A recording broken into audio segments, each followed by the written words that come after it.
വേനൽ ആരംഭിച്ചതോടെ ഹൈറേഞ്ചിൽ ഏലച്ചെടികൾക്ക് തണലൊരുക്കൽ തുടങ്ങി. മുൻവർഷത്തെ കൊടും വരൾച്ചയേൽപ്പിച്ച കൃഷിനാശവും ഇതേ തുടർന്നുണ്ടായ വൻ സാമ്പത്തിക നഷ്ടവും ഇത്തവണ ഉണ്ടാകാതിരിക്കാൻ നേരത്തെ പ്രതിരോധമൊരുക്കുകയാണ് കർഷകർ. ഹൈറേഞ്ചിലെ തോട്ടങ്ങളിലെല്ലാം പച്ചനെറ്റുകൾ വിരിച്ചു തുടങ്ങി.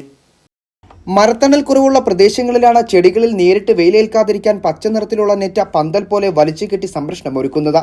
മുൻ വർഷങ്ങളിലേതുപോലെ ഇത്തവണയും ഹൈറേഞ്ചിലെ ചെറുകിട വൻകിട തോട്ടങ്ങളിലെല്ലാം തണലൊരുക്കൽ പുരോഗമിക്കുകയാണ്.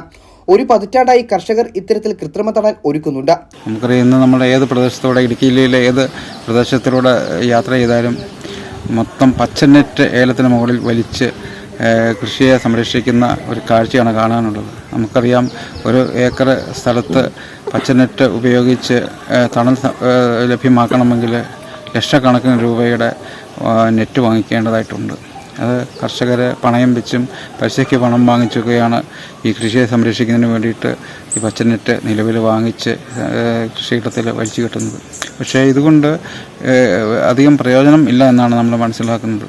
കാരണം ഒരു ചൂടിനെ ഒരു പരിധി കൂടുതൽ പ്രതിരോധിക്കാൻ പച്ചനെറ്റിനെ കൊണ്ട് സാധിക്കത്തില്ല. അപ്പോൾ ഈ വർഷം ഏലകൃഷി നടത്തുന്ന കർഷകർ വളരെ ആശങ്കയിലാണ്.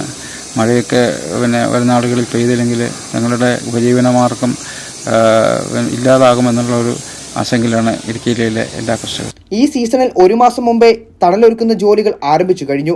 വേനൽ രൂക്ഷമായാൽ കൂടുതൽ സ്ഥലങ്ങളിലേക്ക് വ്യാപിപ്പിക്കും. ഒരേക്കർ സ്ഥലത്ത് നെറ്റ് ഉപയോഗിച്ച് തണലൊരുക്കാൻ 1 മുതൽ 1.5 ലക്ഷം രൂപ വരെ ചെലവാകും. 10 അടി വീതിയും 50 മീറ്റർ നീളവുമുള്ള ഒരു റോൾ നെറ്റിന് 1000 മുതൽ 2600 രൂപ വരെയാണ് വില. ഇപ്പോൾ 20 അടി വീതിയിലും 4000 രൂപ വരെ വിലയുള്ളതുമായ നെറ്റുകളും വിപണിയിലുണ്ട്. ഗുണനിലവാരമുള്ളവ 7 മുതൽ 10 വർഷം വരെ ഉപയോഗിക്കാം. 40 മുതൽ 70% വരെ സുതാര്യതയുള്ള നെറ്റുകളും ലഭ്യമാണ്. മരങ്ങളില്ലാത്ത സ്ഥലങ്ങളിൽ നെറ്റ് വലിച്ചു കെട്ടാൻ പൈപ്പോ മരത്തിന് തൂണോ സ്ഥാപിക്കണം. ഗ്രാൻഡീസ് മരങ്ങളുടെ തൂണുകളും ഉപയോഗിക്കുന്നുണ്ട്.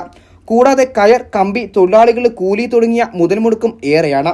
കഴിഞ്ഞ വർഷമുണ്ടായ വൻ കൃഷിനാശമാണ് കർഷകരെ ഇക്കുറി നേരത്തെ തന്നെ മുന്നൊരുക്കങ്ങൾക്ക് സജ്ജമാക്കിയത്. അതോടൊപ്പം ഇത്തവണ വേനൽ മഴയുടെ ലഭ്യതയും കുറവായിരിക്കുമെന്നാണ് നിഗമനം. ഇതോടെ തോട്ടങ്ങളിൽ കർഷകർ ജലസേചനവും ആരംഭിച്ചു കഴിഞ്ഞു.